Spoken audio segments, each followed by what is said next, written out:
నమస్తే. Welcome to Suman TV. So, weight loss అనేసరికి మనకి సోషల్ మీడియా ఓపెన్ చేస్తే చాలా రకాల డైట్‌లు మనకి కనిపిస్తూ ఉంటాయి. బట్ ఏ డైట్‌ని ఎలా ఫాలో అవ్వాలి అనే విషయం తెలియక అందరికి ఒక్కొక్కరికి ఒక్కొక్క రకమైనటువంటి రిజల్ట్ అనేది కనిపిస్తూ ఉంటుంది. అసలు మనం తీసుకున్నటువంటి డైట్ ఏ రకంగా మనం ఫాలో అవ్వాల్సి ఉంటుంది? ఆ కన్సిస్టెన్సీ ఎలా మెయింటైన్ చేయాలి? అండ్ వెయిట్ లాస్ అయిన తర్వాత కూడా ఆ వెయిట్ మేనేజ్‌మెంట్ చేయటం అనేది కూడా చాలా మందికి ఒక పెద్ద సవాల్‌గా మారిపోతూ ఉంటుంది. దాన్ని ఏ రకంగా మెయింటైన్ చేస్తూ వెళ్ళాలి? ఈ విషయాలన్నీ డిస్కస్ చేసేద్దాం. ఈ విషయాన్ని డిస్కస్ చేసేందుకు మనతో పాటు ఉన్నారు స్పార్కల్స్ నుంచి సీనియర్ డైటీషియన్ వినీలా గారు. హలో అండి. ఆ! ఎలా హాయ్. ఉన్నారు? బాగున్నాను. మీరెలా ఉన్నారు? యాహ్! Good ma'am.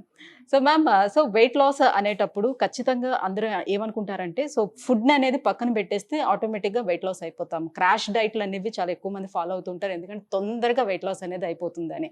నిజానికి ఫుడ్ అనేది పూర్తిగా మానేస్తే ఎలాంటి ఎఫెక్ట్ అనేది ఉంటుంది?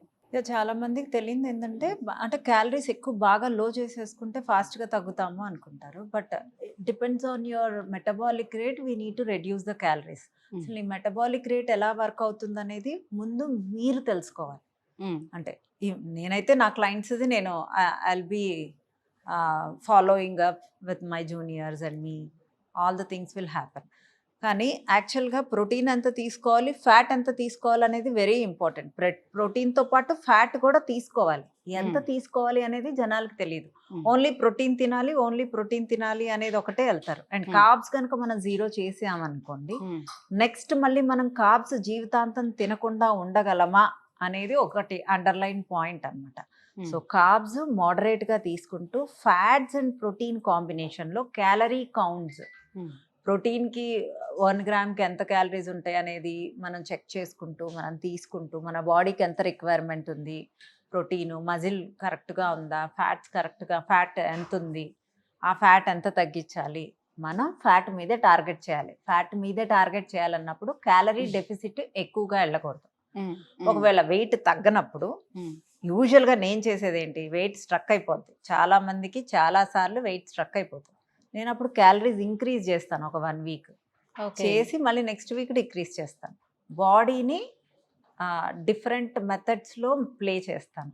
ఆ 2-3 అంటే ఎవరి మంత్స్ బాడీ తత్వానికి తగ్గట్టుగా ఏది ప్లే అంతే. చేస్తే కరెక్ట్‌గా వర్కౌట్ అవును. అవుతదనేది. అంటే ఓకే. ఒక్కొక్క బాడీ ఒక్కొక్క రకంగా రియాక్ట్ అవుతుంది. ఆ రియాక్షన్ అనేది మనం అర్థం చేసుకోవాలి. అర్థం చేసుకొని ఓకే. ఈ మంత్ మనం 2, 3 కేజెస్ తగ్గిపోయాం. నెక్స్ట్ మంత్ కూడా తగ్గిపోతామంటే తగ్గిపోము. అక్కడ ఇంకొక ప్లే చేయాలి. హ్మ్. అంటే కుకింగ్ మెథడ్స్‌లో చేంజింగ్ ఉండాలి. మనం తినే ప్యాటర్న్స్‌లో చేంజింగ్ ఉండాలి. ఫ్యాట్ అండ్ ప్రోటీన్ కంటెంట్‌కి కొంచెం డిఫరెంట్ పక్కన పెట్టేసి కార్బ్స్ కొంచెం ఎక్కువ చేయాలి. హ్మ్. ఆ తర్వాత ఎందుకు మళ్ళీ డౌన్ ప్రోటీన్స్ అనేది చేయాలి. ఎక్కువగా ఇంక్లూడ్ చేస్తారు వెయిట్ లాస్ కోసం అని? ప్రోటీన్ ఏ రకంగా వెయిట్ లాస్‌కి ఉపయోగపడుతుంది? Protein and fats are very essential nutritions అనమాట మనకి. అంటే బేసికల్‌గా protein is very good source.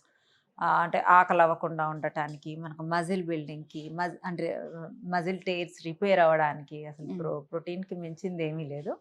Added with fats. Hmm. Fat is very important. అంటే ప్రోటీన్ ఇప్పుడు ఫ్యాట్స్ తీసుకుంటే ఇంకా ఎక్కువ ఫ్యాట్ పెరిగిపోతుందేమో అని అనుకుంటారు గదా! ఫ్యాట్స్ అంటే ఏ ఫ్యాట్స్ తీసుకోవాలి హెల్తీ ఇక్కడ? ఫ్యాట్స్. హ్మ్. Fats always healthy fats. Unhealthy fats మనకి అవసరం లేదు. హ్మ్. ఆ ఫ్యాట్స్ వేరు, ఈ ఫ్యాట్స్ వేరు. These are healthy fats which we need to include along with protein. Hmm. ఇలా మనం ప్లాన్ చేసుకుంటూ కార్బోహైడ్రేట్స్‌ని మోడరేట్‌గా తీసుకోవాలి. కాంప్లెక్స్ ఎక్కువగా తీసుకుంటూ సింపుల్ కూడా క్లోజ్ చేయకూడదు. ఇది చాలా చాలా చాలా ఫైన్‌గా తీసుకోవాలి సింపుల్ కార్బోహైడ్రేట్స్. అలా తీసుకుంటూ విటమిన్స్ అన్నిటిని బ్యాలెన్స్ చేసుకుంటూ ఒక 10 డేస్ మీల్ ప్లాన్‌లో అన్ని విటమిన్స్ మనం వాటర్ సాల్యుబుల్ విటమిన్స్ ఉంటాయి. ఫ్యాట్ సాల్యుబుల్ విటమిన్స్ ఉంటాయి. ఏ విటమిన్స్ ఎప్పుడు డైలీ ఏది కావాలి? ఏ విటమిన్ మనం ఇంక్లూడ్ చేసుకోవాలి అనే దాన్ని బట్టి ప్లాన్ చేసుకొని హ్మ్. దానికి అకార్డింగ్‌గా తగ్గింది. క్యాలరీ డెఫిసిట్ కూడా ఎక్కువగా చేయకుండా హ్మ్. మెటబాలిక్ రేట్‌ని బూస్ట్ చేసుకుంటూ అంటే 6, 7 కల్లా ఆపేసినా మన మెటబాలిక్ రేట్ బూస్ట్ అవుతది. ఎక్సర్సైజ్ ఎక్కువగా చేసినా మన మెటబాలిక్ రేట్ బూస్ట్ అవుతది. ఓకే. ఫాస్టింగ్స్ ఎంత చేస్తే అంత అవుతది. ప్రాణాయామం చేసినా కూడా our body hmm. Metabolic rate increase అవుద్ది. Okay. Hmm. Hmm. We need to increase our metabolic rate. నా మెటబాలిక్ రేట్ నా క్లయింట్స్‌కైతే నేను 6, 7 కల్లా ఆపేసి తర్వాత ఆపేయమంటాను. ఆకలేస్తే తినమంటాను. హ్మ్. బట్ ఆన్ యావరేజ్‌గా నాకు 1400, 1300 క్యాలరీస్ సరిపోతాయి. నా maintenance calories. But I take more than 1500. Okay. అంటే నా మెటబాలిక్ రేట్‌ని నేను ఇంక్రీజ్ చేసుకున్నా. ఓకే. అలా ఇప్పుడు నా డైట్ ప్రోగ్రామ్‌లో ఒక 3 మంత్స్ కానీ, 2 మంత్స్ కానీ తగ్గిన వాళ్ళకి మెయింటెనెన్స్ డైట్‌లో మినిమమ్ 1500-1800 క్యాలరీస్ 2000-25 కూడా ఇస్తాను. ఇచ్చి 3 డేస్ చీట్ మీల్‌కెళ్ళిపోతారు. ఓకే. ఆ చీట్ మీల్‌లో వాళ్ళు ఫ్రైడ్ ఐటమ్స్ తిన్నా, బిర్యానీస్ తిన్నా, ఐస్ క్రీమ్స్ తిన్నా వెయిట్ మళ్ళీ రీబౌన్స్ అవ్వరు. ఓకే. ఎందుకంటే నేను ఈ బాడీని డైట్‌లో ఉన్నప్పుడే పంప్ చేసేస్తాను అన్నిటికి. అంటే గట్ క్లియర్ చేస్తాను, ఓకే. అబ్జార్ప్షన్ రేట్ పెంచుతాను, హార్మోన్స్‌ని బ్యాలెన్స్ చేస్తాను, మెటబాలిక్ రేట్‌ని ఇంక్రీజ్ చేస్తాను. ఫర్ సపోజ్ ఇప్పుడు మీరు ఇస్తున్న డైట్ ఏదైనా కారణాల వల్ల ఆ కన్సిస్టెన్సీ మెయింటైన్ మధ్యలోనే ఆగిపోయింది అనుకుందాం. రీస్టార్ట్ ఎలా చేయాలి మళ్ళీ? మొదటి నుంచి మళ్ళీ స్టార్టింగ్ మొదటి అట్లానే నుంచి. ఉంటుందా? మళ్ళీ మొదటి నుంచి చేసిన ఆ డైట్‌లు పనిచేయవు. మళ్ళీ డిఫరెంట్ డైట్స్‌లోకి వెళ్ళాలి. ఓకే. కన్సిస్టెన్సీ చేయని వాళ్ళని అసలు వద్దనే చెప్తాను. వాళ్ళ డబ్బులు వేస్ట్, పాపం చేసిన డబ్బుల కన్నా ఆ వండుకోవటము, ఆ కన్సిస్టెన్సీ, ఆ టైంకి తినటము, ఆ ఫోకస్ అవన్నీ చాలా investment. You are investing yourself. ఇప్పుడు మరి హెవీ స్ట్రెస్ లేకుండా ఎవరు ఉండరు. సో అందులోనూ స్ట్రెస్ బాగుండి స్లీప్ డిప్రైవేషన్ ఉండే వాళ్ళకి ఆ వెయిట్ గెయిన్ ఎలా అవుతారు? అంటే ఈ కారణంగా వెయిట్ గెయిన్ ఎలా అవుతారు? ఆబ్వియస్‌గా మనం అవుతాం స్ట్రెస్ మూలంగా. ఉన్నది ఒక జీవితం. అదైతే నేను కౌన్సిల్ చేస్తాను ఎవరన్నా వచ్చినా కూడా. అంటే పెద్ద అంటే మనకి చెయ్యి విరిగిపోలా, కాలు విరిగిపోలా. సో అలాంటి వాళ్ళకన్నా మనం చాలా బెటరు. అంటే ఏది శాశ్వతం కాదు. మనమే మనకు శాశ్వతం.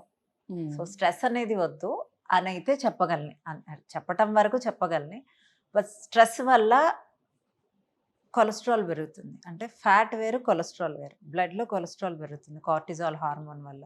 దానివల్ల ట్రైగ్లిజరైడ్స్ పెరుగుతాయి. హార్ట్ అటాక్ మనం తినకపోయినా brain stroke, heart attack, sugar, BP ఇక వీటిలన్నిటికీ మెయిన్ కారణమే స్ట్రెస్ కింద అయిపోతుంది.